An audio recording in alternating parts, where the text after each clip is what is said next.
ይሄንን መናገሬ ምናልባት አይኖ ብዙ ለብዙ ሰዎች ችግር እንደሚፈጥር አቀን እንደሚያናውጣቸውም አቀን ግን እውነት ስለሆነ ብዙ ሰዎች ነፃ መውጣት ስላለባቸው በጣም ብዙ የእውነት የሚሰሩ እንዳሉ ጥቂት ደግሞ የመጨረሻ ወንጀለኞች ፍትህን የሚያጣሙ ዳኞች እንዳሉ እንዲታወቅ ስለመፈልግ እኛ እኮ የቤተ ክርስቲያናችን ጉዳይ ነው ለምንድን ነው እንደዚህ ኢፍትሃዊ ነገር የምታረጉበት ነው ናም ስለው ወይኔ ቀደም ብላ አትመጣም ነበር ተበልቶበታል አሁን ምንም ላረግ አልችልም ይሄ ቃል በቃ የ2013 እና እስከ 2014 ምናምን ድረስ በ150 ሺህ ብር ዳኛው በዳኛው ትዕዛዝ 1 ሚሊዮን ምናምን ብር ከአካውንታችን አስቆርጦ አስወስዷል አልተሰጠንም ነው የሚሉት ፍርድ ቤት ከዛ የ300 ሺህ ብር አድርገናል በዚህ ሰዓት ብለው ፍርድ ቤት ላይ በ300 ሺህ ብር ልንከፍላቸው ተፈርዶብናል በህግ ጭቅጭቅ ውስጥ እያለ ግን ሞተረኛ እየላኩ የሆነ ነገር እያደረጉ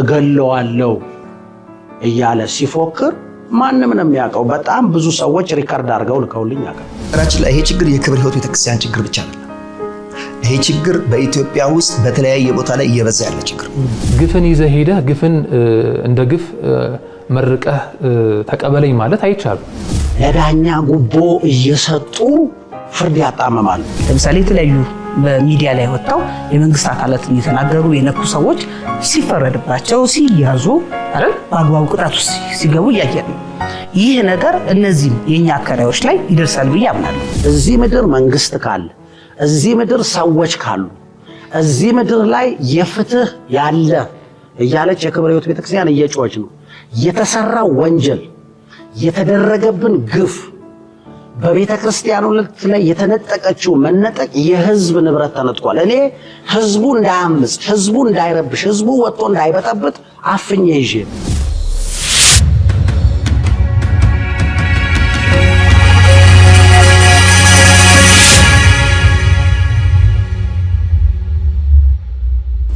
በተደጋጋሚ ቤተክርስቲያኗ ተረታ እንደነበረና እግድ ታስወጣ እንደነበረ ሰምተናልና ብዙ ሰው በአለም ዙሪያ ያሉ ቤተክርስቲያኗ ከተረታች ለምንድን ነው እግድ እና ይሄ ከግፈኝነት ተደርጎ በሚዲያ ሲሰራ ሰምተናልና በእርግጥ ቤተክርስቲያኗ በተደጋጋሚ ታሳገድ ነበር የመጀመሪያው ይሄን ምላሽ ከመስጠት በፊት ሰዎቹ ስለ ኢትዮጵያ ህግ ስለ እግድም ህግ ጥቂት ነገር ማወቅ ያለባቸው ይመስላል ይሄን ሐሳብ የሚያነሱ ሰዎች የመጀመሪያው በአንድ ፍርድ ቤት ላይ ክርክር ያቀረበ ከሳሽ ወይም ደግሞ ተከሳሽ በፍትሐ ብሔር ስነ ስርዓት ህጋችን 154 እና ተከታዮቹ መሰረት የሚከራከርበትን ንብረት ብዙ ጊዜ የሚከራከርበትን ንብረት ወይ ደግሞ ለአፈጻጸም ይበጀኛል የሚለውን ንብረት እንዲታገድለት ጥያቄ ይጠይቃል ስለዚህ ፍርድ ቤቱ ይሄንን ጥያቄ በቃለ መሐላ የሚቀርበውን ጥያቄ መርምሮ እግድ መስጠት አለብኝ የለብኝም የሚለውን ነገር አይቶ ነው የሚወስነው ስለዚህ የእግድ ስርዓት ይሄ ከሆነ እኛ ስንከራከር የነበረው ቀደም ብዬ እንደተናገርኩት የተከሳሽ ከሳሽነቱ ላይ ትልቅ አዳራሽ ምናልባት 600 ምዕመን ሊይዝ የሚችል አዳራሽ እንዲሁም ደግሞ ሌሎች ሰርቪስ ቤቶችን ሰርታለች ቤተክርስቲያኒቷና ይሄንን ቤት ተከራዮቹ የሚረከቡ ከሆነ ሊባክን ይችላል ለሶስተኛው ግል ሊሰጡት ይችላሉ ስለዚህ የክርክሩ የመጨረሻው መፍትሄ ቤተክርስቲያኒቷ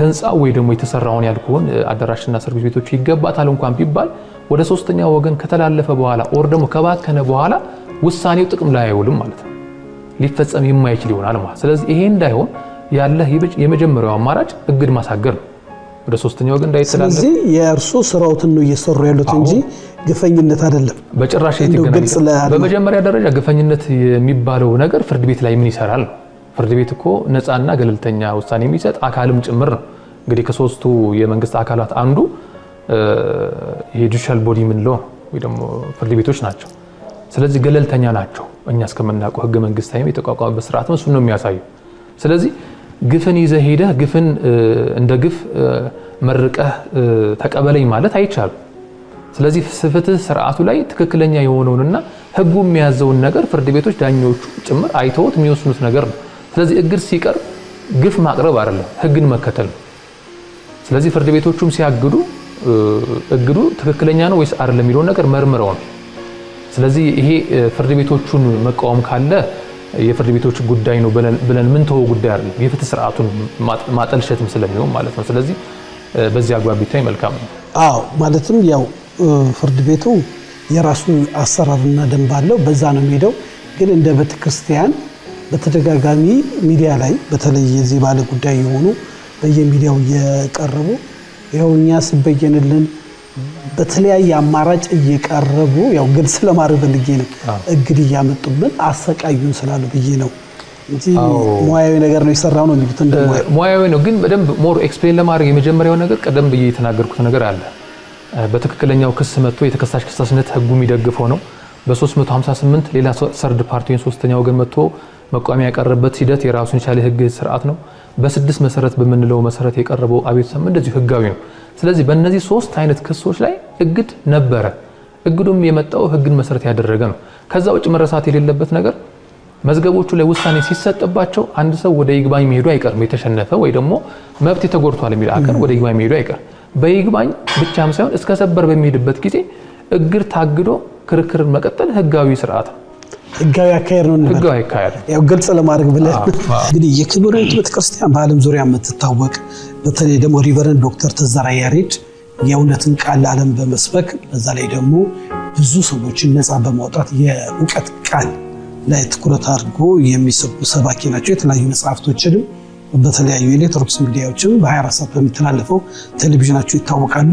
እቺ የተተከለችው ቤተክርስቲያን ሎሞቴል ያለችው ቤተክርስቲያን እንግዲህ ስትተከል ጀምሮ አካታለሁ ብለዋልና እንግዲህ ወደ ዋና ጉዳያችን እንግባ። ሰሞኑን እንግዲህ ረዘም ላለ ጊዜ በፍርድ ቤት ሂደት ክርክር የነበረባት ቤተክርስቲያን ናት።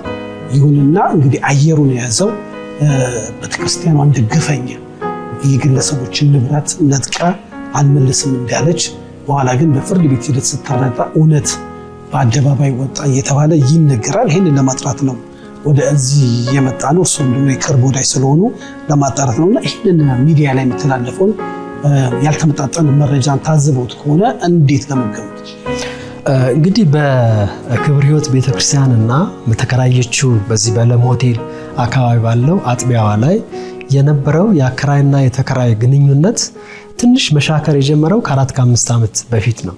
ይሄ ሂደት እንግዲህ ራሱን ችሎ የመጣ ቢሆንም ግን ህግ ይዞት ስለነበር ቤተክርስቲያኗ እንዲሆንኩኝ እንዲተደረኩ አከራዮች ይህን አደረጉኝ የሚል አንዳንድ ሀሳቦችን በሚዲያ ላይ የመልቀቅ መብት አልነበራትም። ምክንያቱም ቤተክርስቲያን ሰዎች ህግ እንዲያውቁ እና የህግን ስርዓት ተከትለው እንዲሄዱ የምታስተምር ስለሆነ ህግ የያዘውን ጉዳይ ወደ ሚዲያ አውጥቶ እንዲህ ነው ማለት የምትችልበት አቅም የላትም። አከራዮች እንደ ግለሰብም ይሁን እንደው ስርዓት እንደሌለውም ሰው አንዳንዶቹ ያንን ሚዲያ ላይ ያራገቡታል። ነገር ግን ቤተክርስቲያን እስከ ፍጻሜው ድረስ የነበራት ግንኙነት መልካም ነው። በኋላ ላይ ግን አሁን በተለይ ያሉትን አንዳንድ ነገሮች ሚዲያ ላይ ስመለከት በጣም አዝኛለሁ። ምክንያቱም ቤተክርስቲያኗና አከራዮቹ በጣም መልካም ግንኙነት እንደነበራቸው አውቃለሁ። እንደውም አልፎ አከራዮቹ እንግዲህ ያው የቤተሰብ ቤት ስለሆነ ትንሽ 2-3 በላይ ይሆን ይመስለኛል ቁጥራቸው። ከተወሰኑት ጋራ በጣም ኢንቲሜት አላቸው። አንዳንዶቹ ደግሞ ከርቀት ከሀገርም ውጭ ስለነበሩ ብዙ የቀረበ ነገር እንደሌላቸው አስባለሁ። ነገር ግን ቤተክርስቲያኗ እንደ ቤተሰብ እንደ አካል ዝምድና እንዳላቸው ነበር የሚታዩት። ያ አመለካከት መጀመሪያ ላይ የስር ፍርድ ቤት የሚባለውን ኬዝ ያበላሸው እምነት ነው።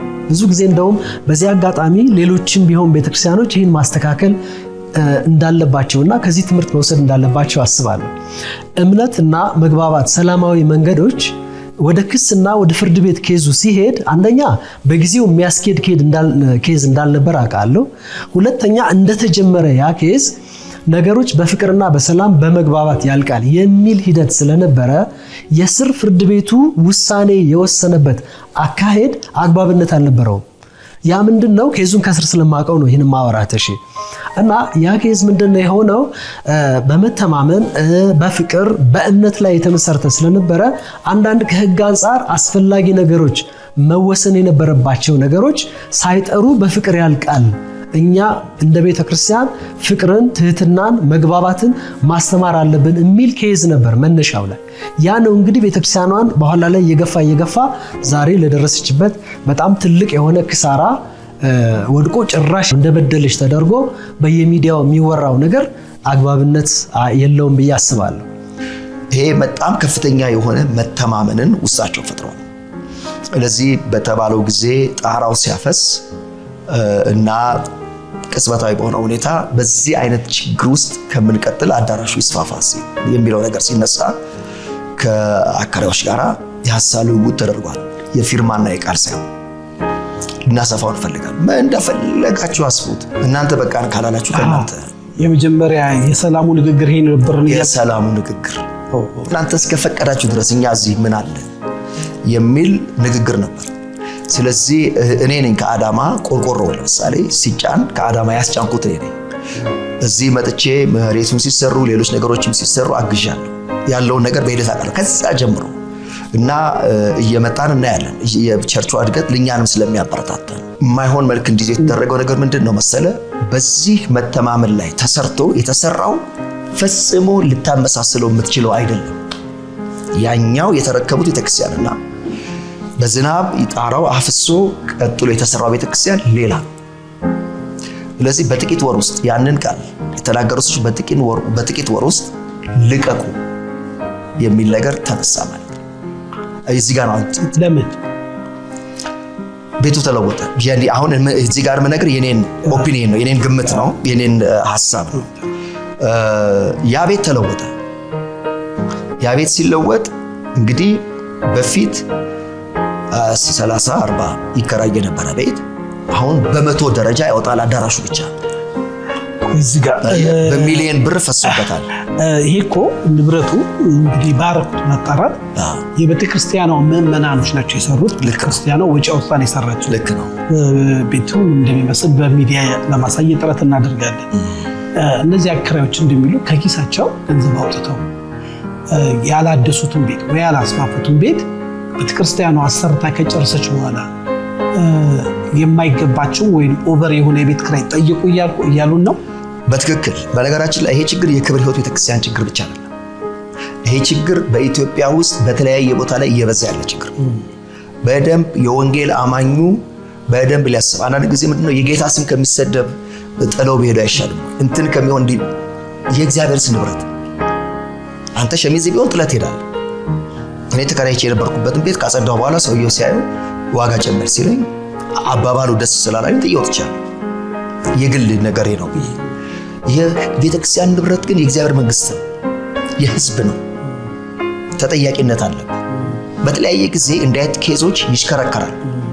በክፍለ ሀገር ደረጃ እንዳልኩ ነው። እኔ 33 በላይ ነው አመት በላይ ነው ያገለገልኩት ከገጠር እስከ አዲስ አበባ በጣም ብዙ ኬዞች አውቃለሁ። ምን ችግር አለ?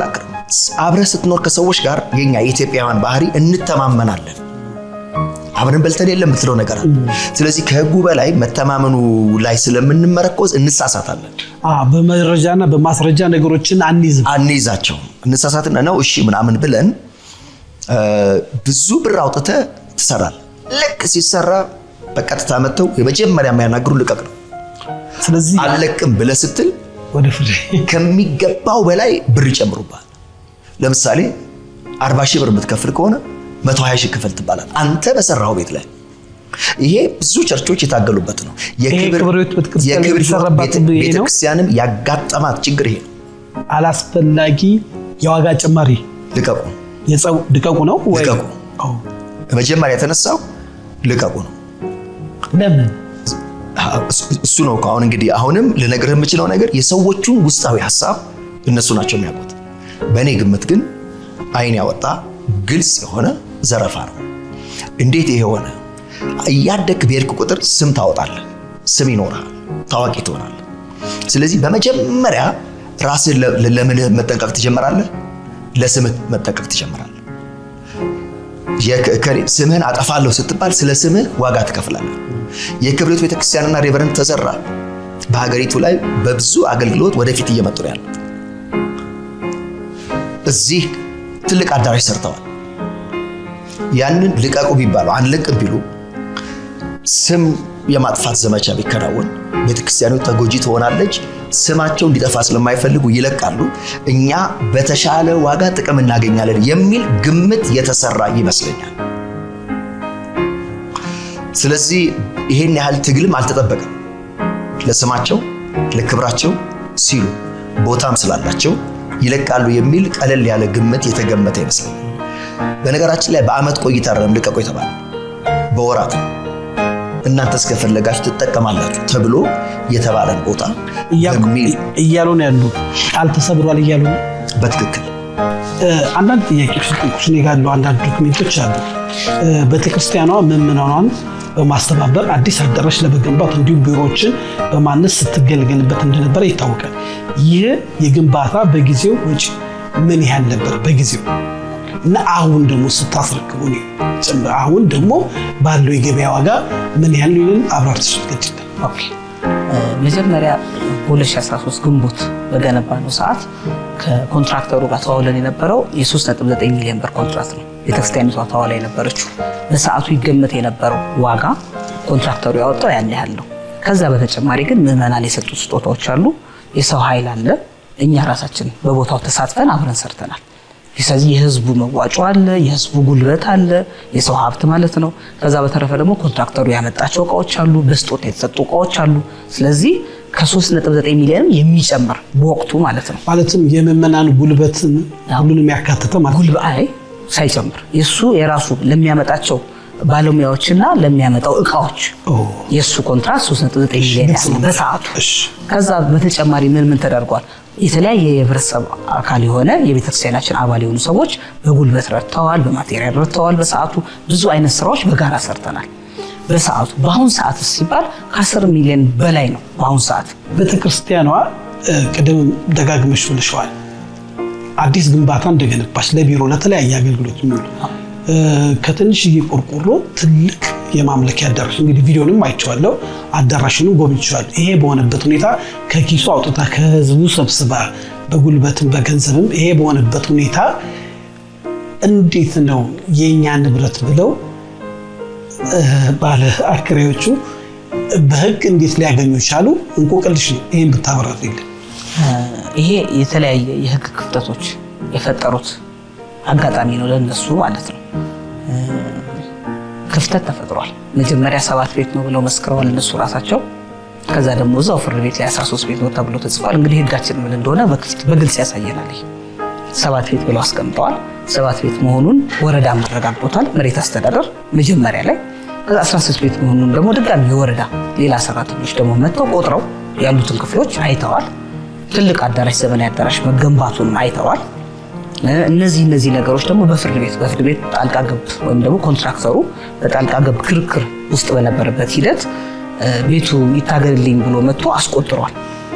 እሱ ከማስቆጠሩ በተጨማሪ ደግሞ ፍርድ ቤቱ እንደገነባ አምኖ ለቦሌ ክፍለ ከተማ መሬት አስተዳደር ተጽፎ የግንባታው ግምት ተገምቶ ይምጣልኝ ብሎ ይሄ ማለት ግንባታው እንዳለ አምነው ማለት ነው። በፍርድ ቤት ነው ነገር ሄዶ ባለሙያዎች ተመድበው ምን ብለው መተው ገምተው አምጥተው በምን መሰለህ ፍርድ ቤት ውድቅ ያደረገበት ፍቃድ ሳይኖረው የገነባችሁት ተብሎ እንደተገነባ ፍርድ ቤት አምኖበታል። እንደተገነባ ራሳቸው አከራዮቻችንም አምነውበታል። በ2016 ዓመተ ምህረት የገነባውን ኮንትራክተር ለመጉዳት በማሰብ ገቢዎች ሄደው ጥቆማ ሰጥተዋል።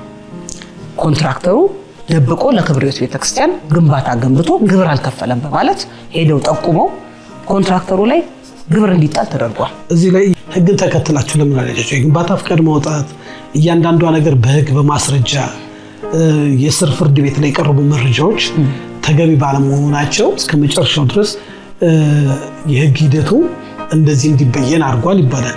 የእናንተን ክፍተት አለው እዚህ ላይ የባለሙያዎቹ ማለት ነው። ይህንን በአግባቡ ፍርድ ቤቱን በትችት ብቻ ሳይሆን እናንተ ተገቢ መረጃና ማስረጃ መሬት ላይ ያለው እውነታም ያሳያል። እናንተ ቀንብን ባርጋችሁ መረጃው ማስረጃውን በሚገባ አሳቀርባችኋል። እንደ ወቅቱ እንደ ሰዓቱ በእኛም በኩል የተፈጠሩ ክፍተቶች ነበሩ። አንድ የፍርድ ቤት ቀን ሚስ አድርገናል። በእኛም በኩል ያ ከባድ የሆነ ጫና ፈጥሯል በእኛ ሳይድ። ከዛ በተጨማሪ ግን ለምን በሰዓቱ ለምሳሌ ውል አልነበረም፣ ለምን የግንባታ ፍቃድ አልነበረም? እንዳልኩ ግንኙነታችን ቤተሰባዊ ግንኙነት ነው ከነሱ ጋር የነበረን። ቤቱን ስንገነባው 10 ዓመት ኦልሬዲ አብረን መተናል። 10 ዓመት ማለት አከራያችን ቸገረኝ ባለ ሰዓት ዋና መጋቢያችን እርዳታ እየሰጠው ምን እያለው ቤተሰባዊ የሆነ ህብረት ነው የነበረን። በሽምግልና ቁጭ የምንልበት መተማመን ላይ የተመሰረተ ነው ግንኙነታችን። ለዚህ ነው በ10 ዓመት ውስጥ 4 ጊዜ ብቻ ውል ያደስነው። ተመልከተው እንዴት አይነት አከራይ ነው አሁን 4 ጊዜ ብቻ ውል የሚያድስልን ለአመት እያደረገ። እንደዚህ አይነት ግንኙነት እኮ የለም። አይደለ? ትክክለኛ የአከራይ ተከራይ ከሆነ ግንኙነታችን ውል ማደስ ባለብኝ ሰዓት አድሳለሁ አይደል? እኛ ግን ያን አላደረግንም። ለምን? ቤተሰባዊ ነው ግንኙነታችን። ቅድም እኮ ነገርኩ 2011 ነው መጨረሻ ላይ አድስ ነው።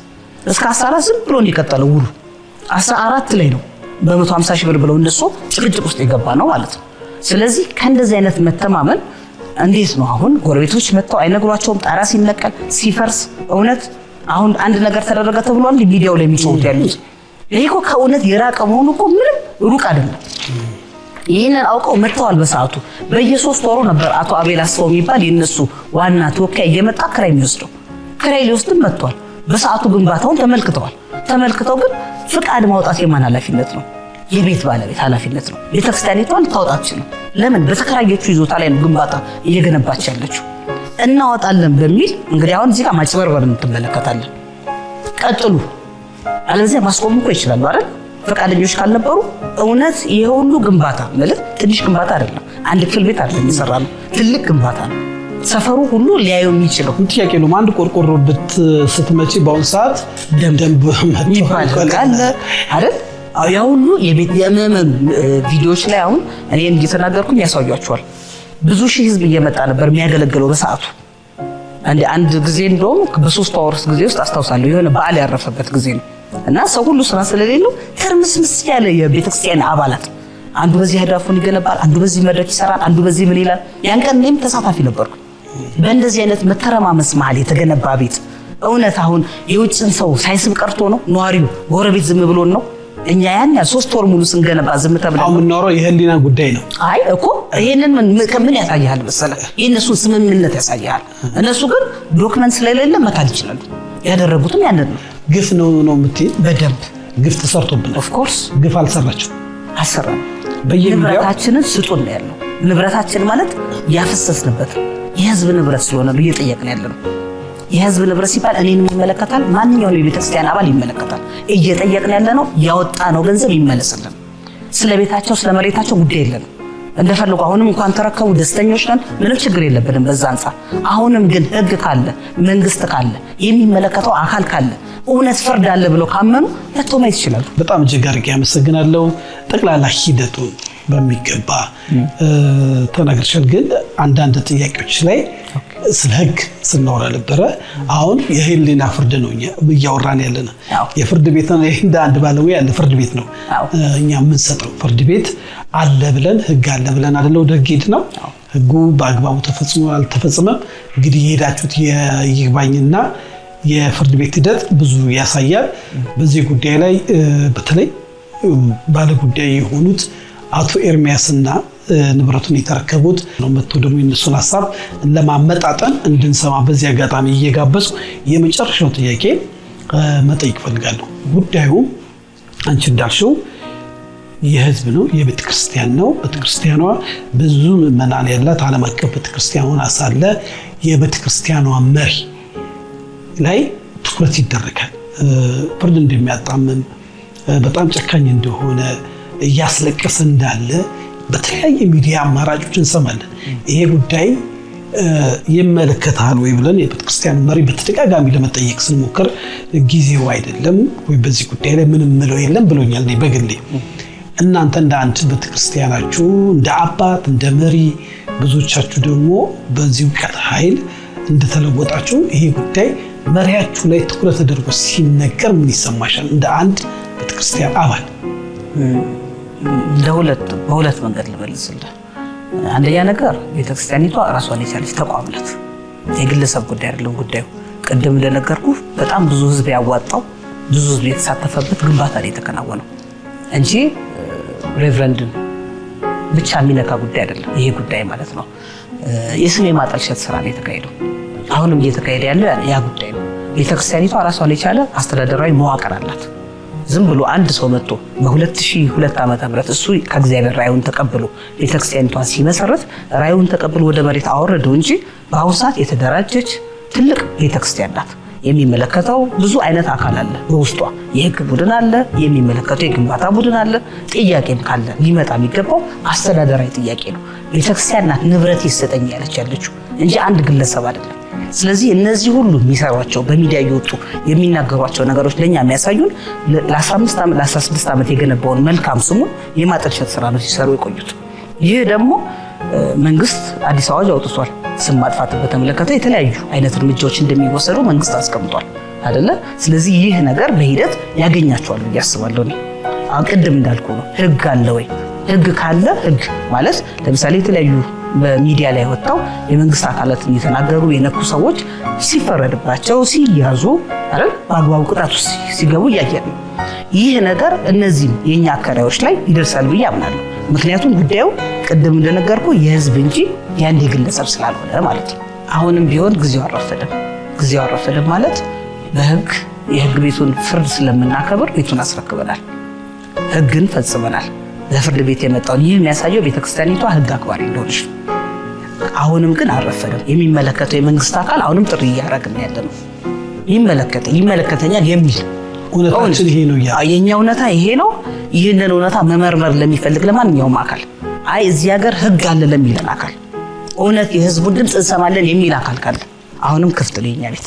መጥተው ጉዳዩ እንዲመለከቱት በአግባቡ ከስር መሰረቱ እንዲመለከቱልን የህዝቡን ጩኸት እንዲሰሙ ጥያቄያችንን እንዲፈቱ የተከበሩ ክቡር ከንቲባም ለሁሉም ቢሮአችን ክፍት ነው፣ ቤታችን ክፍት ነው፣ ቤተክርስቲያናችን ክፍት ነው። ስም ማጥፋቱ ይቁምልን። እውነተኛውን ቤቱ ስናስረክብ አፍርሰናል ወይ መጥተው ለምን አይመለከቱትም? እና ዝም ብሎ ማንም ሰው ሚዲያ ላይ ወጥቶ የሚመነጭባት ሀገርስ ለምን ትሆናለች? ሀገራችን ወደ መልካም እንደምታ እየመጣች ነው ያለችው። ይህንን እንደምታ ተጠቅመው አሁን ያሉት በስልጣን ላይ ያሉ መሪዎቻችን ችግሮቻችንን ተመልክተው እንዲፈቱልን በራችን ክፍት መሆኑን ጥያቄያችንን እያቀረብን ያለ ነው። ስለመጣ ስለጠየቅን እኛም እናመሰግናለን። በጣም ብዙ ጊዜ ከሪቨረንድ ዶክተር ተዘራ ጋር ይያያዛል። በተለይ በፍርድ ቤት ክርክር ውስጥ እንደው ታዝበው ከሆነ ብዙ ጊዜ ፍትህ እንደሚያጣምም በተለያየ መልኩ ሚዲያ ላይ እንዳየ ነው እና ጉዳዩ የህዝቡ አሁን እንግዲህ በጣም ብዙ ሺህ ምዕመናን አላት በዓለም ዙሪያ ማለት ነው። ያው የብዙ ህዝብ ሆኖ ሳለ ብዙ ጊዜ ከሪቨረንድ ተዘራ ጋር ይያያዛል። አንተ እንደ ጓደኛ ስታየው እኛ እናየው በጣም ጨካኝ እንደሆነ እየበደላቸው እንደሆነ ነው በየሚዲያው ልጆቹ ቀርበው የሚያቀርቡት። እኔም ይህን ጉዳይ ካወቅኩበት ሰዓት ጀምሮ በጣም እከታተሉ ነበር። እርቅም እንዲያመጡ ወደ ሚዲያም ላይ ጉዳዩን በደንብ ተከታትዬ የምችለውን ነገር አድርጌ እንደውም ቤተክርስቲያኗ በተደጋጋሚ መልስ እንድትሰጥ ስጠይቅ በጊዜው እምቢ ብለዋል። እንግዲህ የፍርድ ቤት የተያዘ ጉዳይ በአደባባይ መናገር የለባቸው። ቢያንስ አውዱን ግን ቢናገሩ ቢያንስ አሁን ህዝቡ ጉዳዩን ያውቅ ነበር፣ ይጠራለት ነበር እና እንደ ጓደኛ አንተ ይህንን ነገር እንደ ሽምግልና ስምህም እየጠፋ ነው ጉዳዩ ከቤተክርስቲያኗ ጋር ከመያያዝ ተነስቶ ከመሪዋ ጋር ሆኗልና ይህንን ስትታዘብ ራሱ አንተ ገለልተኛ ሆነ ስለምታየው እንዲሁ ዶክተር ምን ትላለህ? እውነት ነው። እንደውም ይህን ቃለ መጠየቅ ልታደርግልኝ ስትል በጣም ፈቃደኛ የሆንኩበት ምክንያቱ ይሄ ነው። የክብር ህይወት ቤተክርስቲያን እዚህ እንኳን 22 ለም ሆቴል አካባቢ ያለው አጥቢያዋ ከ3000 በላይ ምዕመን አላት። እንግዲህ ይህ ማለት እዚቹ ቤተክርስቲያን እዚቹ ከተማ ውስጥ እንኳን 6-7 አጥቢያዎች አላት። ይህ ወጣቱን ሌላውን ነገር ሳትቆጥር ማለት ነው። ስለዚህ እንዴት የአንድ ግለሰብ እናደርገዋል? ይህ እኮ የህዝብ ንብረት ነው። የህዝብ ብቻ አይደለም። እኔ ራሴ እንኳን እንደ ጓደኝነት እኮ ቡልኬት፣ ድንጋይ፣ መብራት ምናምን ቆርቆሮ ሳቀብል ነበር እኔ ራሴ። ስለዚህ ሬቨረንድ ዶክተር ተዘራ አንድ አገልጋይ ነው። ይህ ንብረት የቤተክርስቲያን ንብረት እንጂ የግሉ አይደለም። አንዳንድ ጊዜ ሚዲያዎች ላይ ሳይ የሚገርመኝን ነገር ልንገር። የቤተክርስቲያኗ ንብረት ነው የምትከራከረውን ቤተክርስቲያኗ ናት። ፍትህም ከተዛባ ያዛባችው ቤተክርስቲያን ናት። ፍትህም ከተነፈጋት ፍትሁ የጎደለባት ቤተክርስቲያን ናት።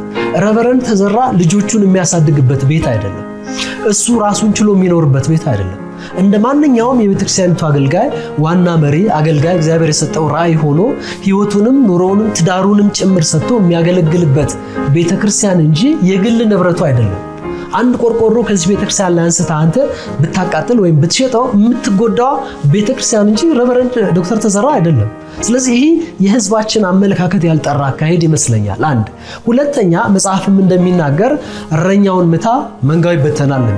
ስለዚህ ትኩረት የተደረገው ቤተክርስቲያኗንና የእግዚአብሔር መንግስት ስራ ለማደናቀፍ እንጂ አንድ ግለሰብ ነገ እኮ ሬቨረንድ ተዘራ ወደ አምላኩ ይሄዳል። ቤተክርስቲያንና አገልግሎቱ ግን ቀጣይነት አለ፣ ዘላለማዊነት አለ። ስለዚህ ከአንድ ግለሰብ ጋር ልናገናኘው የምንችል ምንም ምክንያት የለም። አንድ ሁለተኛ ቤተክርስቲያኗ የራሷ የሆነ የህግ አካል አላት። ተመልከት፣ የራሷ የሆነ አስተዳደር ማኔጅመንት አላት። ብቻውን አይደለም እሱ የሚወስነው፣ የማኔጅመንት አካል አለ። ይህን ነገር ምን እናድርገው? ብዙ ነገሮችን እንደውም እሱ ነው ተጭኖ ቤተክርስቲያኗ የሚገባት ነገር የጎደለባት እሱ አባት ነው፣ መንፈሳዊ ነው። ስለዚህ ያ የነበረውን ግንኙነት እንዴት አድርገን እናበላሸዋለን? ያኔ በችግራችን ጊዜ ያከራዩን፣ ክራይ የቀነሱልን፣ አይዞህ ያሉኝ ናቸው። እኔም ደግሞ በችግራቸው ስረዳቸው ነበር። እንዴት ይህንን ነገር ወዳልሆነ ነገር ሲወስዱት አብሬ ከነሱ ጋር እሟገታለሁ። ስለዚህ ተውት፣ ነገሩ ይብረድ፣ ቆይ ነገ ያልፍላቸዋል። አንደኛው ልጅ ነው የሚያስቸግር፣ ሁሉም እንደዚህ አይደሉም እያለ ብዙ ነገሩን የያዘው እንደውም እርሱ ነው የሚገርም። በጣም ግራ ይገባል። እንግዲህ እሱ በሰውነት እንደ ሃይማኖት መሪነቱ ጉዳዩን እኔም በተደጋጋሚ ጠይቄው ቆይ ላይ ነበረ ግራ እስከሚገባ ድረስ።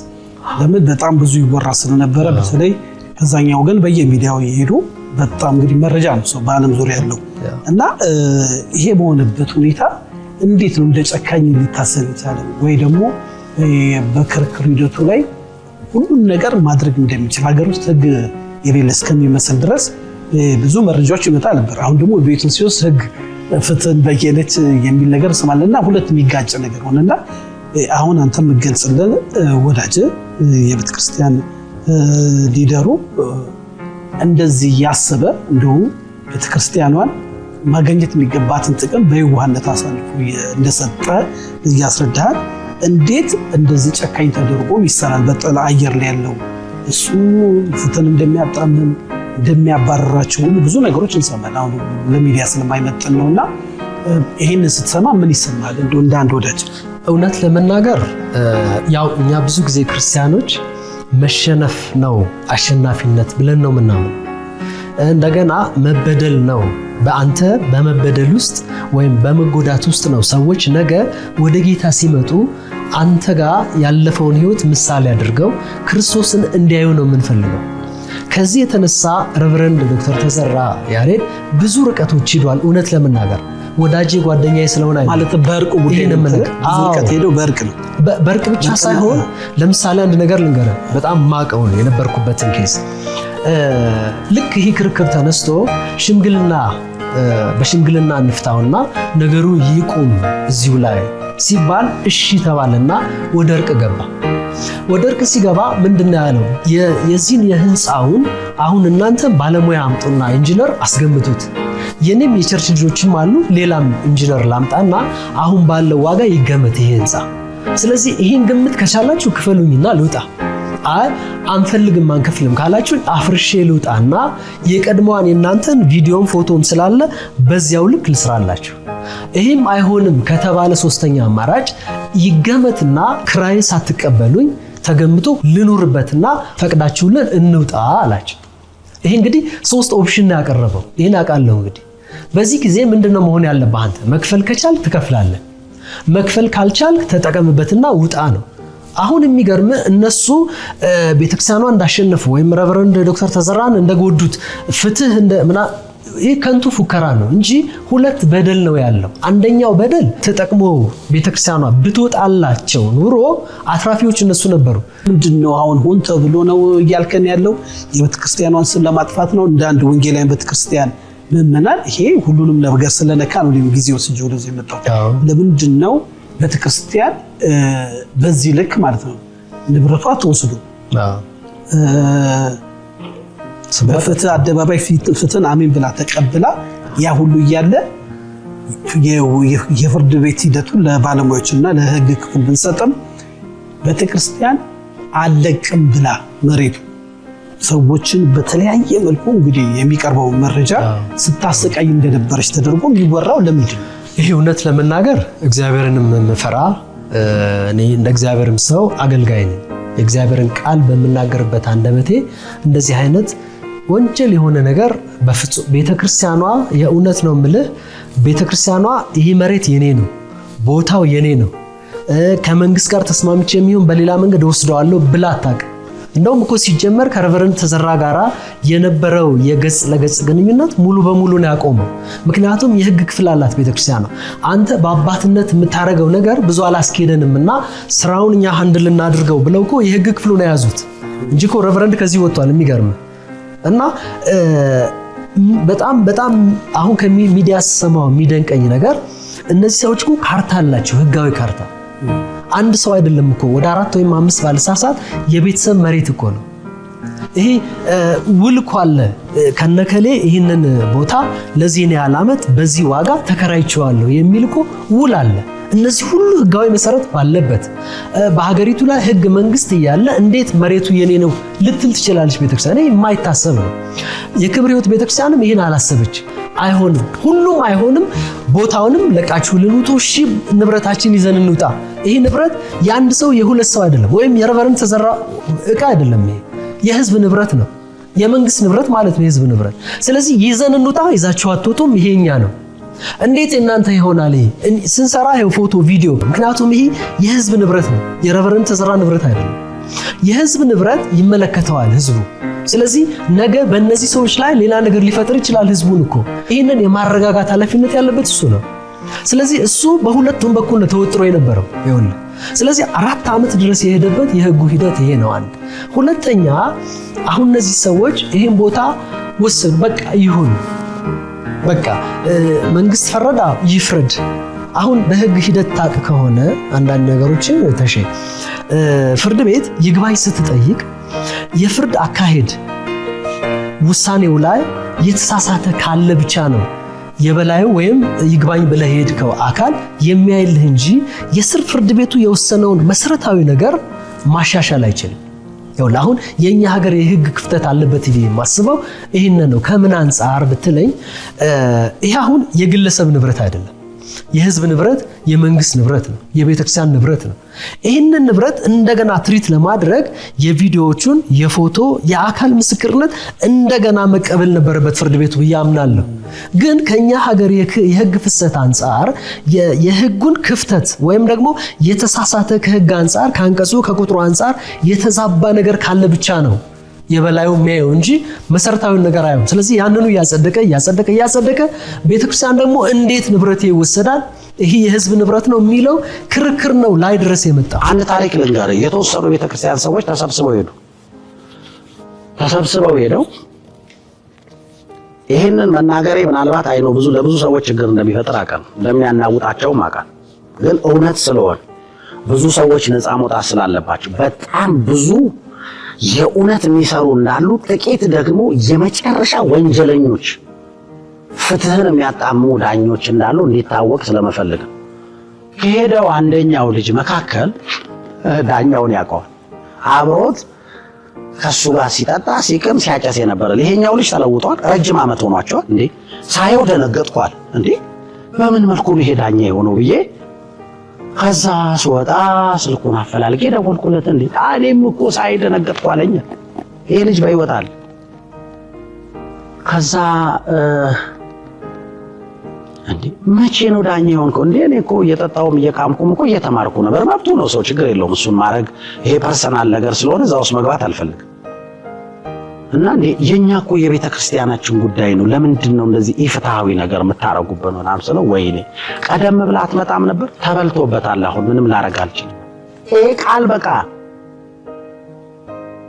የሰማነው በጆሮአችን ያዳመጥነው ነገር ወይ ራስ ደግሞ በተገላቢጦሹ ለዳኛ ጉቦ እየሰጡ ፍርድ ያጣመማሉ። እንዴ ኦኬ ሲጀመር ዳኞቹ ለምን ብለው ጠየቀው አያውቁም። አንድም ቀንኛ ላለፈው 4 ዓመት ሚዲያ ላይ ወጣን አናውቅም። መውጣት ሚዲያ ላይ ስለምንፈራ ወይም እውነት ስለሌለና ያልወጣንበት ሪዝን ህግ የያዘውን ነገር በህግ ላይ አላግባብ ጫና መፍጠር ስለማንፈልግ ብዙ ህጋዊ አካላችን የት ነበራችሁ? ይህ ሁሉ አሁን አንተ የምትነግረን በደል ሲፈጸም 2 ጥያቄዎች አሉ። አንድ ሀገሪቷ በህግ ነው የምትተዳደረው። የህግ የበላይ ደግሞ ፍርድ ቤቶች ናቸው። ፍርድ ቤቶች ላይ የሚሰሩ በደሎችን የሚያይ ቢሮዎች አሉ። ሁሉም ጋር ሄደናል፣ መፍትሄ አጠናል እያልከን ይህንን እንግዲህ ለሚመለከተው አካል በዚህ አጋጣሚ እናስተላልፋለን። ሁለተኛ ደግሞ የሚዲያ አማራጭ ነበረ። እኔ ራሴ 2-3 መጥቼ እውነታቸውን ተናገሩ ብያለሁ። ለምንድን ነው በጊዜ አልተናገረም? ልክ ነው። አየህ እኛ ኃላፊነት የሚሰማን ሰዎች ነው። አንደኛ በወቅቱ ሌላ አላስፈላጊ ግርግር መፍጠር ስለማንፈልግ አንደኛ፣ ሁለተኛ ህግ የያዘው ጉዳይ ነው። ህግ እኮ ማለት ምድር ላይ እኮ ህግ የሚቀመጥበት ምክንያት ህግ እኮ የመጨረሻው አካል ነው አይደል? ከእግዚአብሔር በታች እኮ የህግ አካላት ነው። ህጉን የሚይዙ ሰዎች የመጨረሻ አካላት ናቸው። ስለዚህ እኛ በዚህ መልኩ ተጣሞ ፍትህ ይበላሻል ብለን ማመን አንችልም። ነጭ ጥቁር መባል እንደሚችል እኔ አይቻለሁ ባይኔ። አይኖ ጄኒውን ሰዎች አሉ እግዚአብሔርን የሚፈሩ በጣም ምርጥ ዳኞች እንዳሉ አውቃለሁ።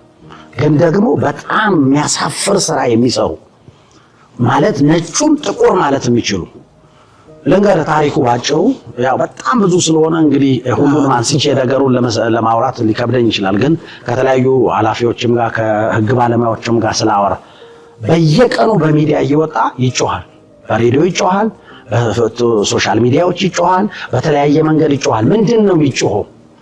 ለዳኞች ጉቦ እየሰጡ ለዳኞች ጉቦ ከሰጠንኛ ለምን ለኛ አልፈረዱልን?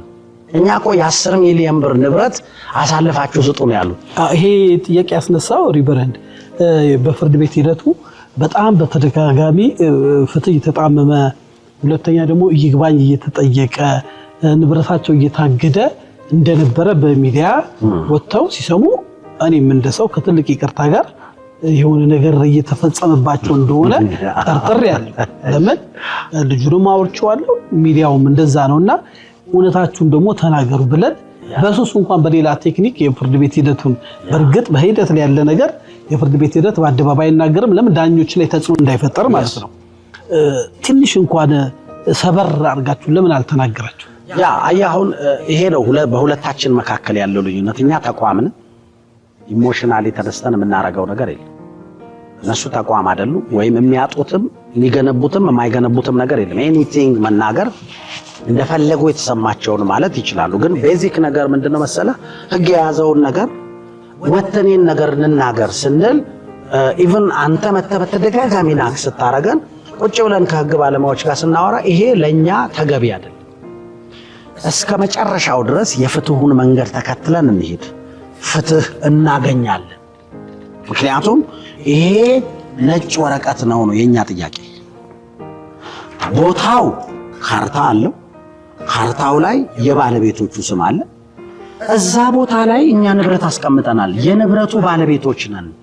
ንብረቱን አንደኛ ከተቻለ የኛ ጥያቄ ነበር ወደ ኪራይ ቀየርልና ኪራዩ ሲያልቅ እንውጣ ነው አንደኛ።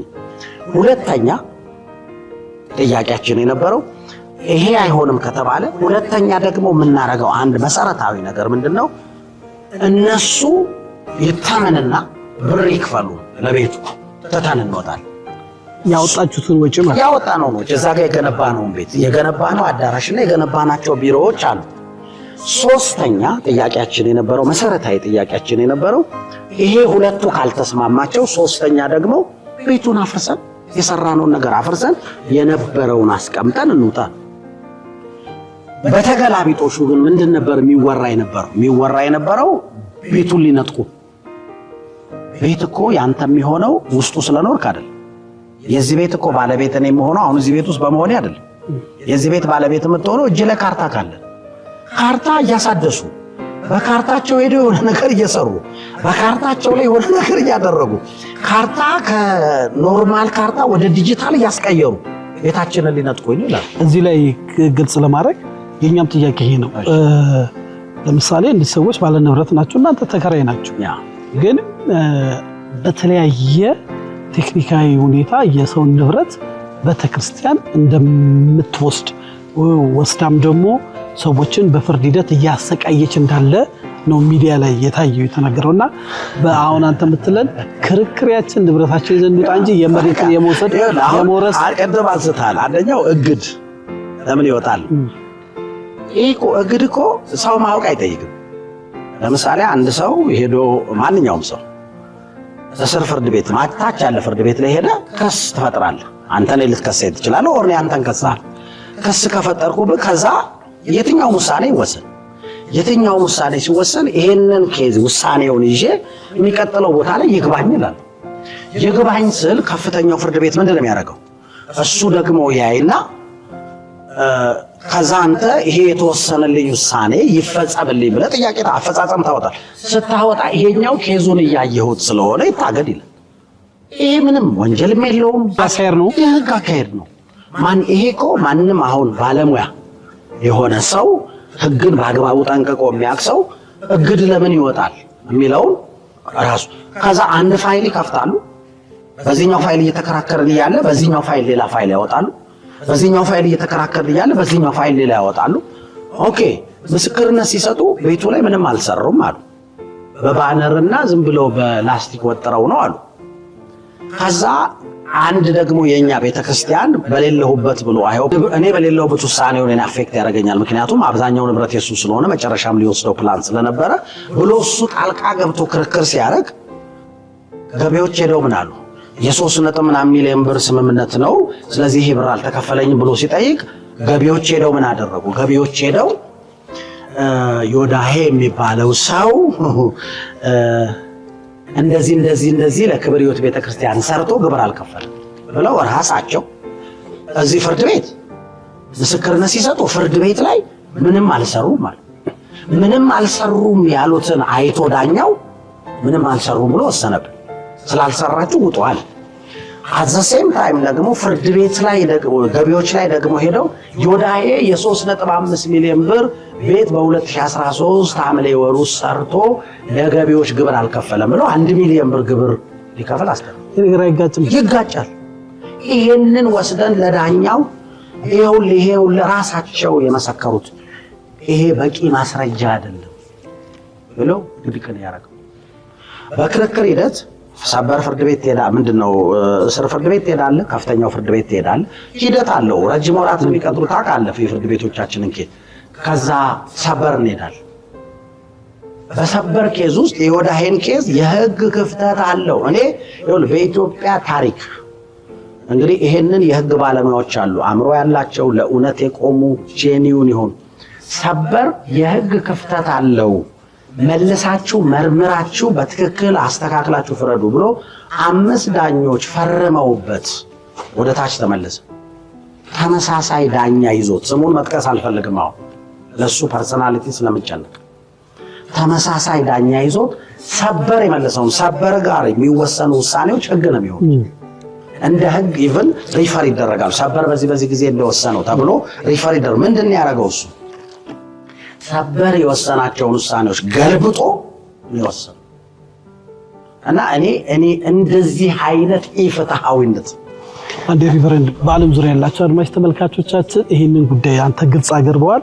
ባለሙያዎች የህግ ባለሙያዎች ገለልተኛ የሆኑ የህግ ባለሙያዎች በዚህ ጉዳይ ላይ የሚሉት ነገር ካለ በተጨማሪ ደግሞ ባለ ንብረቶቹ ንብረቱ የደረሳቸው እኛን አላናገራችሁም የኛን ጩኸት ደግሞ አልሰማችሁም እንዳትሉ ይሄው በዚህ አጋጣሚ የዓለም ዙሪያ እየሰማን ኑና የናንተን ደግሞ ልክ በዚሁ ሌቭል የህግ ሂደቱ ምን እንደሚመስል በግልጽ ለዓለም እንድታስተላልፉ ጥሪያችንን እያስተላለፍን ወደ አንተ መለሳለሁ። በዚህ ሁኔታ እንግዲህ ግልጽ ስላረከው ብዬ ነው። ባጭሩ ቤተክርስቲያን ተበድላለች የሚል ድምዳሜ ነው ያለበት። 101% ቤተክርስቲያን ተበድላለች፣ በህግ ተበድላለች። በጣም በሚያሳዝኑ የሚዲያ አካላት ተበድላለች። ማለት እኔ ሚዲያ ለእውነት ካልሆነ ምኑ ነው ሚዲያ ከአንድ ሳይድ ሰምቶ የሚያወራ ከሆነ ሚዲያ ምንድነው? አሁን ይሄው አንተ ለምሳሌ እኛ እንዳናገርከው ለሌሎቹም አካላቶች ለህዝብ አይደል ፍርድ ምንቶ ለሌሎቹም አካላቶች ኑና ተናገሯል። አንድም ሚዲያ መጥቶ አላናገረንም ከማስፈራራት ውጪ። እኛን ከማስፈራር ማለት ደውለው ሊያስፈራሩን የሞከሩ የሚዲያ ባለሙያዎች አሉ። በሚዲያ ህግ ደግሞ ስም ማጥፋት ወንጀል እንደሆነ እናውቃለን። በኢትዮጵያ ውስጥ የሰውን ስም ያላገባቡ ማንሳት በሚዲያ ህግ ውስጥ አሁን በትክክል የሚታወቅ ነው። ህጉን ጠቅሶ መነጋገር ይቻላል። ሰውን ሳታናግረው በዚህ ሳይድ ሳትሰማ የነዛን ሳይድ አልሰማንም ሳትል ጀጅመንታል ሆነ ፍርድ እየሰጠ ንብረት ተነጠቀ እያልክ እኛ ንብረት ብንነጥቅ ኖሮ ለምን አሁን ተመለሰላችሁ? በጣም እጅግ አድርጌ አመሰግናለሁ። እንግዲህ ጉዳዩን ሊከታተሉ እንደነበረና በመጨረሻ ላይ የሀገሪቷ ህግ ተግባራዊ ሆኖ ቤተክርስቲያኗ በህግ ተረድታ ግለሰቦቹ ደግሞ ፍትህን አግኝተው ንብረታቸው ሲረከቡ በተለያየ ሚዲያ እንዳየነው ቤተክርስቲያኗ የነበረውን ግንባታ አፍርሳ አስረክባለች ይባላል። እርሱ ሲከታተሉ ስለነበረ በእርግጥ ይሄ ተገቢ ነው? ህጋዊም አይደለም ተገቢም አይደለም። ምክንያቱም እኔ እንደ አንድ የቤተክርስቲያኒቷ አባል ከጥብቅና ውጭ ነው። በዚህ አሁን ለቀን ባስረከብነው አዳራሽ ላይ ሳመልክ የነበርኩ ሰው ነኝና አውቀዋለሁ። ሁለተኛ ኬዙንም ይዤ ስንቀሳቀስ የነበርኩ ጠበቃ ነኝና ጉዳዩንም በደንብ ስለማውቀው ማለት ነው። ስለዚህ መጀመሪያ ክርክሩ ላይ ያለ ይሄ ቤት ምን ነበረ፣ አሁን ላይ አፈጻጸም ላይ እንዴት ተረከው የሚለውን ነገር ያፈጻጸም መዝገቡ ቤተክርስቲያኒቷ ይህንን ቤት እንድታስረክብ ባዘዘበት ትዕዛዝ መሰረት ከወረዳ አመራሮችና ከፖሊሶች ጋር ጭምር ቆሜ ያስረከብኩ ሰው ነኝ፣ መታየትም የሚችል ስለሆነ ማለት ነው። ስለዚህ እኔም አይቼዋለሁ ሶሻል ሚዲያ ላይ ግሬደር ተደቅኖ ቤቱ ሲፈርስ ሲናድ እንደዚህ እያሳዩ፣ ይሄ አንደኛ ህገ ወጥ ነው፣ ህግን ማለማክበር ነው። ሁለተኛ ደግሞ ሐሰተኛ መረጃን ማሰራጨት ነው። እዚህ ላይ በደንብ መተኮር ያለበት ነገር ቢኖር በአዋጅ ቁጥር 1185/2012 ላይ በተለይ አንቀጽ 4 እና 5 ላይ ሐሰተኛ መረጃን ማሰራጨት የተከለከለ ነው።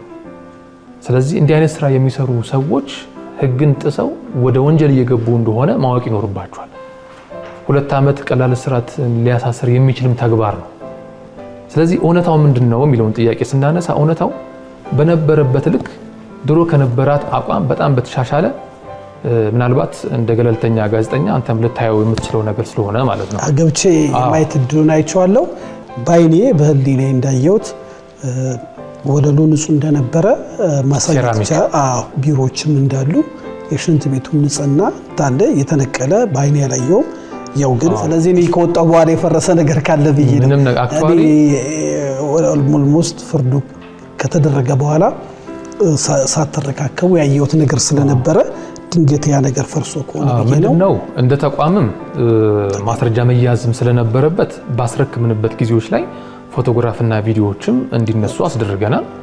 ያስረክብን ያልነው ምን አይነት ነገር ነው የሚለውን ለማወቅ ማለት ነው። ሁለተኛ በሶሻል ሚዲያ ላይም ተረክበው አከራዮቹ ቪዲዮ ሰርቷል፣ ፎቶም አንስተዋል።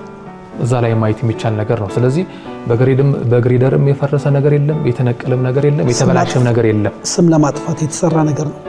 የቆየም ነገር ስለሆነ አሁን እኮ የመጀመሪያውም አይደለም። አሁን ሶሻል ሚዲያ ላይ አይተ ከሆነ በቤተክርስቲያኒቷ በራሷ ላይና በቤተክርስቲያኗ መሪ ላይ ፓስተር ተዘራ ያሬድ ላይ በግልጽ ስም ማጥፋትና የጥላቻ ንግግሮች ሲደረጉ አይተናል።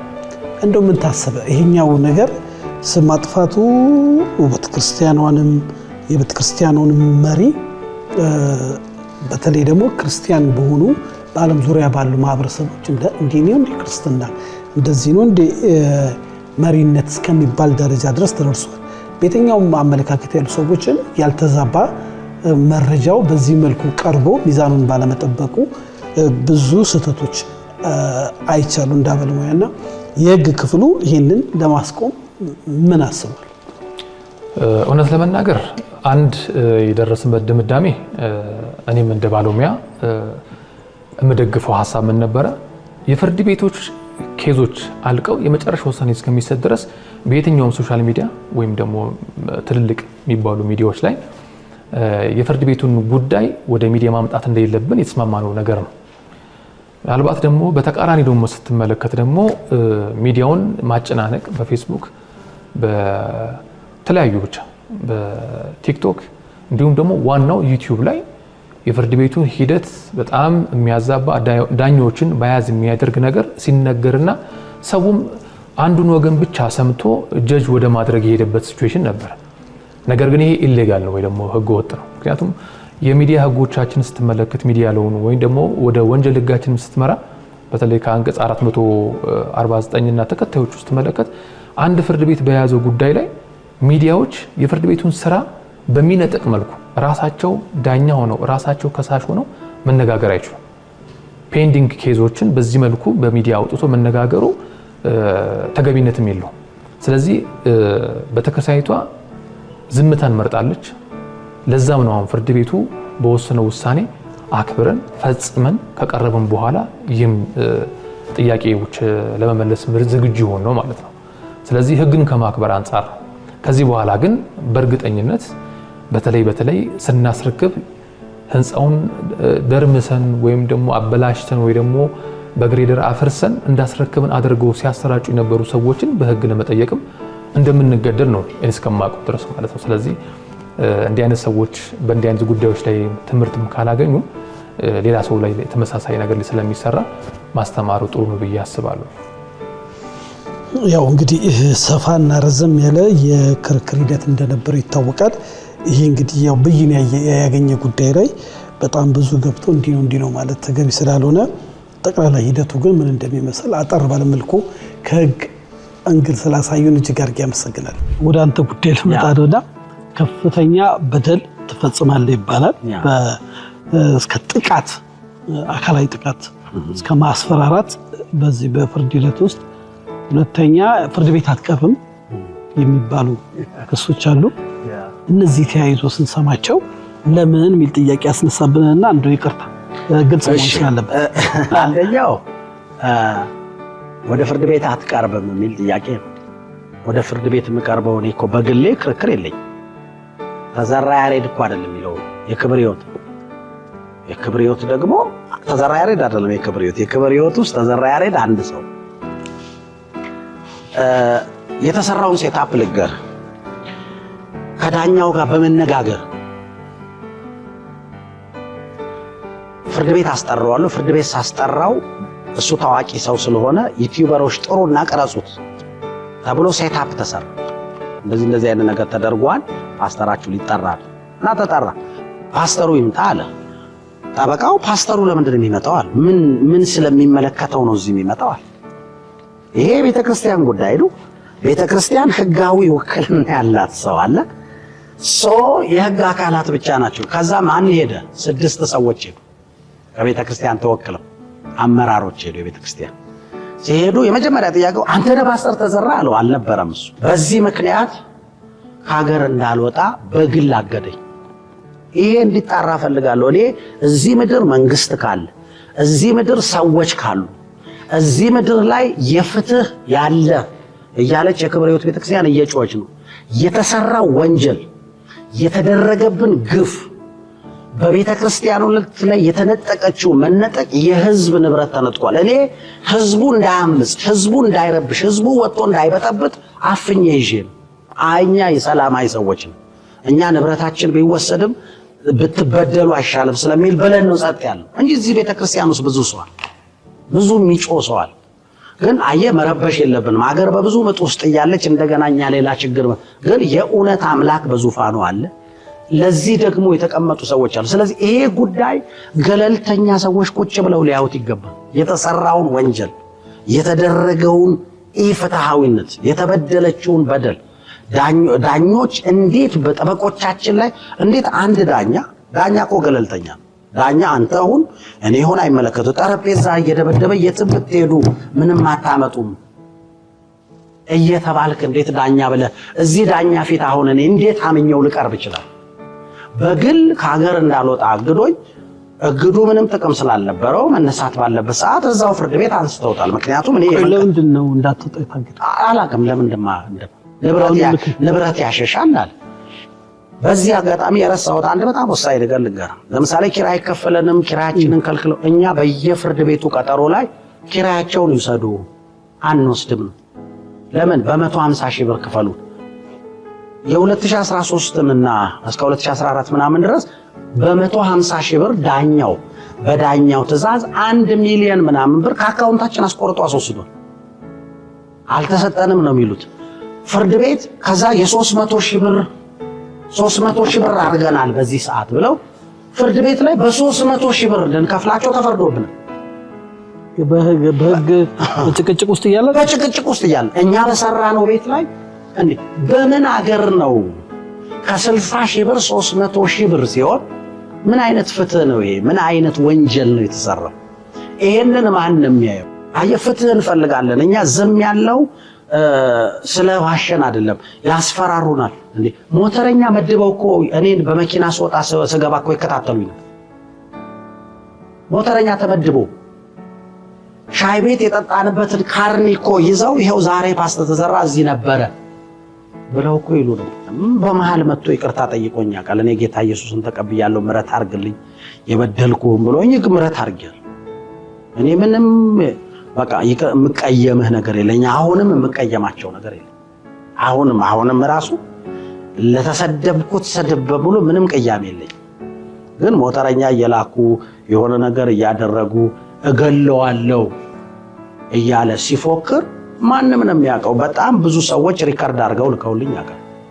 እገለዋለሁ እያለ በየመንገዱ ሲፎክር ነው። ይሄ እኮ ወንጀል እንደሆነ አውቃለሁ።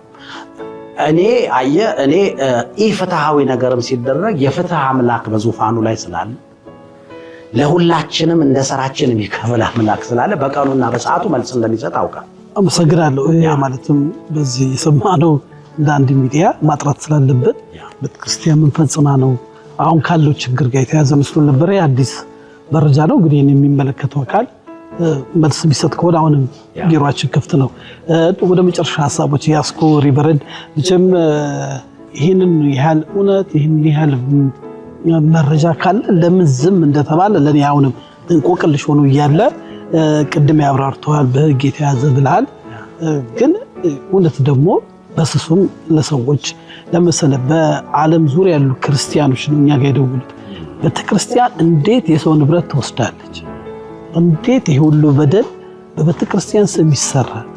ሪቨረንድ ተዘራ ጨካኝ ነው፣ ነጣቂ ነው፣ ቃል በቃል ሌባ ነው ብሎ ይነገሩኝ አሉ።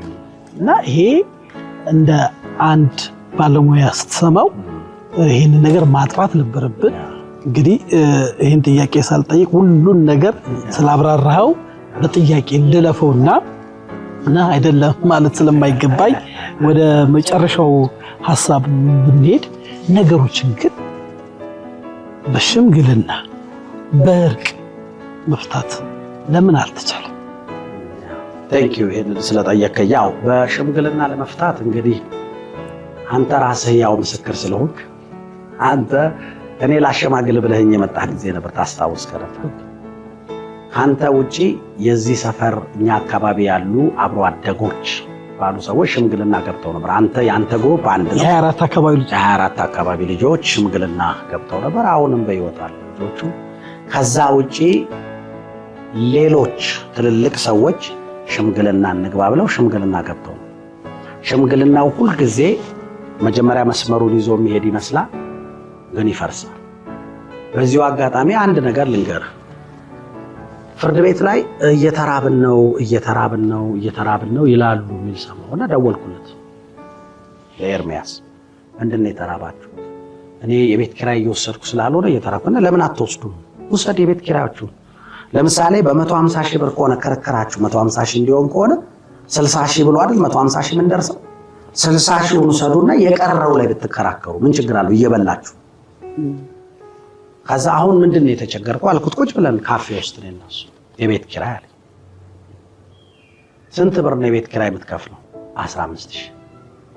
ይኸውልህ ስልኬን ከፍቼ እዛው 45 ሺህ ብር አስተላለፍኩ ከራሴ አካው። ይሄ ከኪራይ የሚቀነስ ምናምን እንኳን አይደለም ከራሴ። ምክንያቱም እኔ እሱ ቤት ውስጥ በዚህ ሌቭል ታውሩ ነበር ከሱ ጋር ገና መጀመሪያ ወደ 2014 እኔ በሚዲያ ብዙ ነገር ብሎኝ አሁንም በዚህ ሌቭል ለማውራት ሬዲ ነኝ። እኔ ብዙ የምቀየም ሰው አይደለም። ለምሳሌ ክርስቶስ ኢየሱስን ኃጢአቴን ይቅር ያለኝ ሰው ብዙ በደሌን ይቅር ብሎኝ መስቀል ላይ ሆኖ ያስተማረኝ ትምህርት አለ። የሚሰሩትን አያውቁትምና ይቅር በላቸው እና I can forgive። አሁንም ወደፊትም ልቤ ይቅርታ አልተቀየምኳቸው። አዝኜ ሊሆን ይችላል አልተቀየምኳቸው። ለምን መሰለ? እኔ በምህረት ነው የምኖረው። በምህረት ዙፋን ላይ ተቀምጬ የምህረት መሬት እየረገጥኩኝ በምህረት ዓመት ውስጥ እየኖርኩኝ ቂምና በቀል በልቤ ውስጥ ማስቀመጥ ሰው አይደለም። ምክንያቱም ቂም መጀመሪያ የሚገለው የተቀመጠበትን ዕቃ። ቂም ውስጥህ ካለ ይበላሃል፣ ጤንነትህን ይበላል።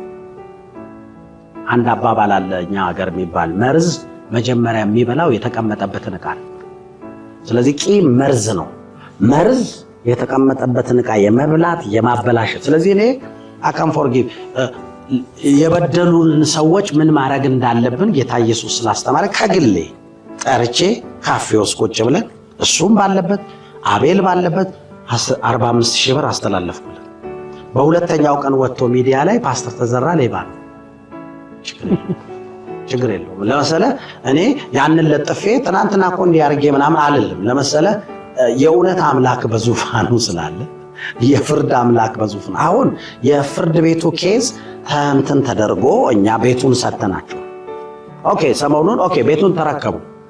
ምንድነው ሌብነታችን? ቤቱን ሰጠና አንድ ሚሻ ላይ የስ ነገር በጣም ግራ የገባኝ ነገር ነው። መጥቼ ና ተሾመ ባይነኝ ባያልቀኝ ቪዲዮ ቀረስከው እንደዚህ። እሺ ወለሉም ንጹህ ነው፣ ጣሪያውም እንዳለ ነው፣ ቤቶቹም እንዳሉ ነው። ግን አፈርሳችሁ ቤተክርስቲያኑን ዱጋመድ አድርጎ ለምሳሌ አሁን እኔ ራሱ አመለካከቴ ያው ፓስተር በእንዳንድ ግለሰብ አለ ሚዲያ ላይ የምሰማው ደግሞ ፍጹም የተራራቀ ሆነብኝና እንደ ጨካኝ አፍርሶ ሰጠ ፐርሰናል አንተ ላይ ጉዳዩ ወደ አንተ ይመጣል። አሳዳጅ፣ አስጨናቂ፣ ጨካኝ የሚለው ስም በተለያየ ሚዲያ ላይ ለሚያውቁ ያውቃል። ቆይ ግን እኔ አንድ ጥያቄ ምንድነው ጨካኝ ማለት ነው? የሚሳደብ ሰውን የሚያንጓጥጥ በየቀኑ እየወጣ የሰውን ስም የሚያጠፋ ሞተረኛ ራበኝ የሚል ሰው ለሞተረኛ መክፈል ችሎ ነው ሞተረኛ መድቦ መኪናም እየተከታተለ የሚሄድ ማን ነው ጨካኝ? እገልሃለሁ የሚል ነው ወይስ ከኪሱ እያወጣ ገንዘብ የሚሰጥ ሰው ነው? ራበኝ ስትል ብላ እያለ የሚሰጥ የቱ ነው ጨካኝ? ይሄንን ለህዝብ ፍርድ ትችዋል። ችግር የለው። እውነት በዙፋኑ ስላለ ለእውነት የሚፈርድ አምላክ። አየህ ቤቱን አፍርሰውታል እንዴ? ወረዳ እኮ ቆሞ ነው ያስረከበው። ፖሊስ ነበረ፣ ወረዳ ነበር። ይሄው ወረቀቱ የተፈራረምንበትን ስክሪኑ ላይ አድርግላቸው እንዲያዩት። የፖሊስ አካላት አለ፣ የወረዳ አለ፣ የሰላምና ጸጥታ እነሱ ቆመው እኮ ያስረከብነውን ቤት በሙሉ ዝርዝር ጽፈው እንዴ ራሱን ቪዲዮ እየቀረጸ ቤቱን በእንትን አፍርሰውት ሲል የቆመበት ሴራሚክ እኮ እኔ ሰርቼ የወጣሁት ሲሰጠኝ እኮ ቤት እሱ ሴራሚክ የለውም። ውድ በዓለም ዙሪያ ያላችሁ አድማጮች ተመልካቾቻችን ቤቱ ይዘቱ የተረከቡት ምን እንደሚመስል ለማሳየት እንሞክራለን። እንግዲህ ይሄ ሁሉ የመረጃ ክፍተት ነው። እንግዲህ ወንድም ኤርሚያስ ሌላ የሚመለከታችሁ በዚህ ጉዳይ ላይ እኔም በአንድ ወቅት እንግዲህ ለማሸምገል ሞክሬ የነበረ የዚህ ቤተክርስቲያን ፓስተር የነበረ አሁን በህይወት የሌለ ከሱ ጋር ነገሮችን ለማሳለጥ ሞክሬ ከአቅሜ በላይ በሆነ ያው ጉዳዩን በቅርብም ስለማውቅ ነው ለመጠየቅ የሞከረው። እንዲህ የመጨረሻ ብዙ ጊዜ ወሰደ ቤተክርስቲያን እንደው እሱ ሳትገባ ያውላችሁ ብላ ለምን አትወጣ የሚሉ ሰዎች አሉ። ጥሩ ጥያቄ ነው። እሱን ማድረግ በጣም ቀላል ነበር። መጀመሪያም የነበረን እሳቤ ኦኬ በቃ ሰተናቸው እንውጣ ነው። ግን አንድ ነገር ልመናችን የነበረው በሽማግሌዎቹም ዘንድ ሽማግሌዎችም ተደጋጋሚ በተለይ በተገናኘንበት ወቅት አንድ ጥያቄ ነው የነበረን። እዚህ ቤት ውስጥ ወጣቶች እየተጠቀሙበት ዋቴቨር ይሄንን ቤት እኛ ብንወጣም ለሌላ ሰው ልታስይዙት ወር ለሆነ ስራ ልታስይዙት የምትሉትን ትክክለኛ አማውንት ገንዘብ ስጡንና ለነዚህ ወጣቶች መጠቀሚያ ይሁን። ከዛ ቦታ ካዘጋጀን በኋላ እንወጣለን። አንደኛው ጥያቄያችን የነበረውና የተወሰኑ ሰዓት ሽምግልናውን ጥሩ ሄዶ የነበረባቸውን ግዳጅ ነበር። በምን እንደሚበላሽ በቃ በሚገርም እዚህ ላይ ግን ሪቨረንድ ነው የምጠረጥረው ነገር ውጫዊ ኃይል አለ ከኋላ ድንገት የሆነ የሰዎቹ ፓወር ብቻ አይደለም የሚሉ ሰዎች ድምጽ እየሰሙ አለና አንፈልግም እሱስ መግባት። ግን ምንድነው መሰለ በጣም ብዙ ስቴክሆልደሮች አሉት። አሁን አንዳንዴ የራስህን የቤትህን ጉዳይ የቤተክርስቲያንን ጉዳይ ብዙ ማውራት አልፈልግም። ምክንያቱም ስለ አይን ስታወራ ስለ እጅም እያወራ ስለ አፍንጫ ስታወራ ስለ ጆሮም እያወራ ነው። ስለዚህ ስለ አካሉ ስለ ቤተክርስቲያን ብዙ ማንሳት አልፈልግም። ግን ከዚህ በስተጀርባ ይሄን የሚያስተባብሩ ይሄን ፑሽ የሚያደርጉ ይሄንን በርቱ የሚሉ ከኋላ የተለያየ ነገር የሚያደርጉ ሰዎች ስፔሲፊክ የምናውቃቸው ሰዎች አስፈላጊ ስላልሆነ ለጊዜው ትቼዋለሁ። የሰዎችን ስም የማጠልሸት ዓላማ ስለሌለ የማንንም ሰው ስም የማቆሸሽ ፕላንና ፕሮግራም ስለሌለ ተተነዋል። ነገር ግን ከነሱ በስተጀርባ እየተገናኙ የሚመክሩ የሚያስመክሩ ሐሳብ የሚሰጡ የደወሉ የተለያዩ ነገሮች የሚያደርጉ በርቱ በሉት የሚሉ ሰዎች አሉ። በዚሁ አጋጣሚ ዱላው ክብር ብቻ ነው የጨመረልን። የመጨረሻ የምለው ይሄን ዱላው ጥንካሬ ብቻ ነው የጨመረልን። ዱላው ጸሎት ነው የጨመረልን። ዱላው እግዚአብሔር ፊት መንበርከክ ነው የጨመረልን። ቤተክርስቲያን ትጸልያለች፣ ወደፊትም እየጸለየች ትቀጥላለች። ቤተክርስቲያን ከመቼውም ጊዜ በላይ በከፍተኛ ጥንካሬ ላይ ነው። በብዙ በረከት ውስጥ ነው ያለነው። ልነግርህ የማልችለው በረከት ውስጥ በመንፈስ፣ በነፍስ፣ በስጋ በብዙ መንገድ በወቅቱ ሰጣችሁ ብትወጡ ጥሩ ነበር። ይሄው ሰተን ወጣን። የ10 ሚሊዮን ብር ንብረት የሚሆን ቤተክርስቲያን ሰታ ወጣለች። ምክንያቱም ህግ የበላይ ነው ብለን የምናስተምር ስለሆነ ህጉ ይወስን ብለን ህጉ የወሰነውን አክብረን ወጥተናል። እውነት ነው ወይ? እውነት አይደለም። ተጭበርብሯል በጣም ብዙ። ይሄንን ሙሉ ፋይሉን ቁጭ ብሎ የሚያይ ሰው ካለ ብዙ ጉድ ያያል፣ ብዙ ታሪክ ያያል። ኪራይ አልተከፈለንም እንዴ? 300 ሺህ ብር የ60 ሺህ ብር ቤት በምን ሎጂክ ነው ሊቀበሉ ያሉት? ይሄ ወንጀል ነው እንዴ? 300 ሺህ ብር ነው በፍርድ ቤት። እንዴት ተደርጎ ገቢዎች ላይ እንዴት ተደርጎ እንደተሰራ እያንዳንዱ ነገር እናውቃለን። እነማ ምን ተደርጎላቸው እንደተሰራ ኤቭሪቲንግ መረጃው አለን። ግን የማጋለጥ ስላልሆነ የሰውን ገበና የሚመግለጥ ስላልሆነ በዚህ ውስጥ የተሳተፋችሁ በተለያየ መንገድ ቤተክርስቲያንን ለማጠልሸት የክርስቶስን አካል የሆነ ነገር ለማድረግ ቅዱሳንን ለማንቋሸሽ ሃይማኖቱን ለማንቋሸሽ ሁላችሁንም በጌታ ፍቅር እንወዳችኋለን። ይቅር ብለናችሁ የምር ነው። አዎ የምር ሐዘን የለብን። የምሬን ይቅርታ አድርጌላችኋለሁ። ውድ የሀሌታ ሚዲያ ተመልካቾቻችን እንግዲህ ሀሌታ ሚዲያ ይህን ጉዳይ ለማጥራት በጣም ብዙ ርቀት ሄደን እንደዚህ አይነት ጉዳዮችን ከስር መሰረቱ ያለው ሁኔታ እናቀርባለን። በዚህ ጉዳይ ላይ አሁንም ለሚመለከታቸው አካል በተለይ ባለ ንብረት ሆናችሁ ቤተክርስቲያኗን አዳራሽ እንግዲህ የተፈረደላችሁ የእናንተን ሐሳብ ሳንሸራርፍ በግልጽ ፈቃደኛ ከሆናችሁ ወደ ስቱዲዮ በመጋበዝ ለእናንተም ይሄንን እድል እየሰጠን የክብር ሕይወት ቤተክርስቲያን እውነት ይሄ ነው እንዴት አያችሁት? ኮመንት ላይ ሐሳብ ስጡን። እንግዲህ በተለይ በጣም ከ40 ሚሊዮን በላይ በወንጌላውያን ቤተክርስቲያን በዓለም ዙሪያ ያላችሁ ቤተክርስቲያን ለምን እንዴት ታደርጋለች ፓስተር ተዘራ ለምን እንዲሰራ ለምትሉት ከራሱ አንደበት መልሶ በዚህ ሰማን። የዛሬ ፕሮግራማችን ይመስላል። ይህን ፕሮግራም ሰብስክራይብ፣ ላይክ፣ ሼር፣ ኮመንት ማድረግ እንዳይረሳ። እጅግ አድርጌ አመሰግናለሁ። ለሰጠን ጊዜ በጣም እጅግ አድርጌ አመሰግናለሁ ፓስተር። አመሰግናለሁ ሰማ ስላረክ ቴንክ ዩ። እውነቱን የሰራንበት በአንደበት ብቻ ሳይሆን በምስል የተደገፈ ነገር ማቅረብ እንችላለን እያልን ነገር ግን የተፈረደው ኢትዮጵያ ላይ ህግ አለ ወይ ብለን ጥያቄ እንድናነሳ የሚያደርግ እዛ ቦታ ላይ እኔ በራሴ ጉልበቴን ሰጥቻለሁ፣ ገንዘቤን ሰጥቻለሁ፣ ሙያዬን ሰጥቻለሁ። ይሄን ያደረኩበት ምክንያት ምንድነው? ቤተክርስቲያኗ የእግዚአብሔር ነች የኔም ነች ብዬ ስለማስብ አልገባንም። በየትኛው ህግ አግባብ ነው ህዝብ የገነባውን ቤተክርስቲያን ህዝብ የሰራውን የእግዚአብሔር ቤት ለአንድ ግለሰብ አስረክበ መውጣት? መንግስት አካል ካለ፣ የህግ አካል ካለ፣ ገለልተኛ የህግ ወገን ካለ ነባራዊ እውነት ስለሆነ ማርስ ላይ ያለ እውነት አይደለም እናወራው። ምድር ላይ ተመቶ ሊታይ ሊዳሰስ ሊጨበጥ የሚችል እውነት ነው እየተናገርን ያለው። የቤተክርስቲያን ጩኸት የኔም ጩኸት የእግዚአብሔር ቤት ንብረት ያለ ህግ አግባብ ለሰው ተሰጥቶብናል። ስለዚህ ይሄ ነገር መንግስት ወደ ታች ያለውን ነገር አይቶ ፍትህ ቢሰጥ።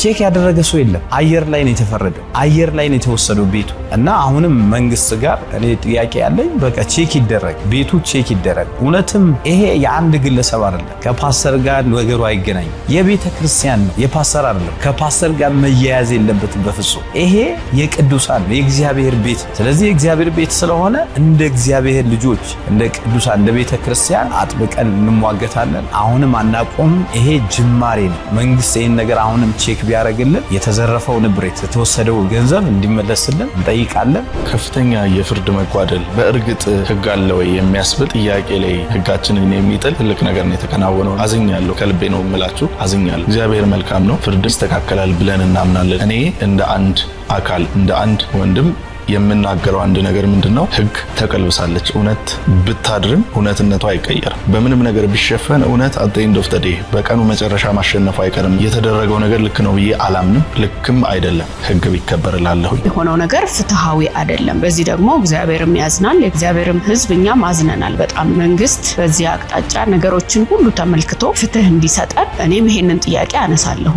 የተደረገው ነገር ሁሉ አግባብም አይደለም፣ ትክክልም አይደለም፣ እግዚአብሔርም አይወደውም። የመንግስት አፋጣኝ ምላሽ እንድናገኝ ፍትህ እንዲሰጠን ቤተክርስቲያናችን አካሄዷ አደራረጓ ያደረገቻቸው መልካም ነገሮች እንደተሰጣት ራዕይ እንዴት ህዝብ ላይ እየሰራች እንዳለች ብዙዎችን እንዴት እየመለሰች እንዳለች ማንም የሚያውቀው ነገር ነው። በመረጃም ያለን ነገር ነው። ትክክለኛ ነገርን እንሻለን። ትክክለኛ መፍትሄ እንዲሰጠን መንግስትን እንጠይቃለን። የሰማሁት ነገር በጣም ልብ የሚነካ ነገር ነው። ምክንያቱም የተከራየነው እኛ ግቢውን ነው ስንገነባ የነበረው ያ ሁሉ ሀብት በህዝብ ንብረት የተሰራ ነው። ሁላችንም አዋተን የሰራነው ስራ ነው። የእግዚአብሔር ቤት ስለሆነ ያንን አስቀምጣችሁ ውጡ የተባለውና በምን አግባብ እንደዛ እንደተደረገ አላውቅም። ፐርሰናሊ በጣም ፊል ነው ያደረኩት የሰማው ሰዓት። ህግ ባለበት አገር ላይ ሆነን ሁሉ መረጃ እጃችን ላይ እየታየ እያለ ንብረታችሁን አስቀምጣችሁ ውጡ መባሉ ለኔ በጣም ልቤን የነካ ነገር ነውና የሚታወቅ ነገር ስለሆነ መረጃም ስላለን ቪዲዮ መረጃ ስላለ የፎቶ መረጃም ስላለ የሚመለከታቸው አካሎች የህግ አካላት የመንግስት አካላት የእግዚአብሔር ቤት ነው። የእግዚአብሔር ቤት ማለት ደግሞ የህዝብ ንብረት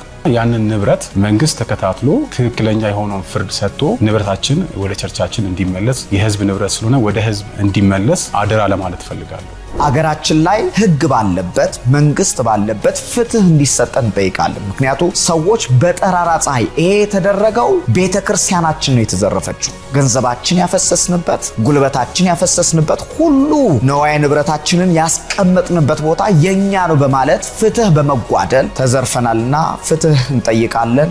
የሚመለከታቸው ባለድርሻ አካላት ውሳኔውን በድጋሜ እንዲያጤኑትና ፍትህ እንድናገኝ ነው ጥያቄ የማቀርበው። ለትውልድና ደግሞ የብዙ ሰዎችን ህይወት ለመለወጥ እየተደረገ ያለውን እንቅስቃሴ ከግምት ውስጥ በማስገባት ትክክለኛ ፍትህ እንድናገኝ የሚል ጥያቄ ነው የማቀርበው። ሰላም ጤና ይስጥልኝ ውድ የዳሽን ቤተሰቦቻችን፣ ዳሽን ቲዩብ ወደ እናንተ መጥታለች። ከፍ ወዳለ ሀሳብ ዳሽን ቲዩብን ሰብስክራይብ፣ ላይክ፣ ሼር፣ ኮሜንት በማድረግ ከኛ ጋር ቀጥሉ። ዳሽን ቲዩብን ከኛ ጋር ስትሆኑ በአዲስ አቀራረብ ሚዛኑን የጠበቀ ፖለቲካ፣ ሃይማኖታዊ ውይይት፣ ማህበራዊ ህይወትን ታገኛላችሁ። ትኩስና ወቅታዊ መረጃዎችን ወደ እናንተ እናቀርባለን። ዳሽን ቲዩብ ምርጫችሁ ይሁን። ዳሽን ቲዩብን አሁኑኑ ሰብስክራይብ፣ ላይክ፣ ሼር፣ ኮሜንት አድርጉ። ተሾመ ነኝ። ሻሎም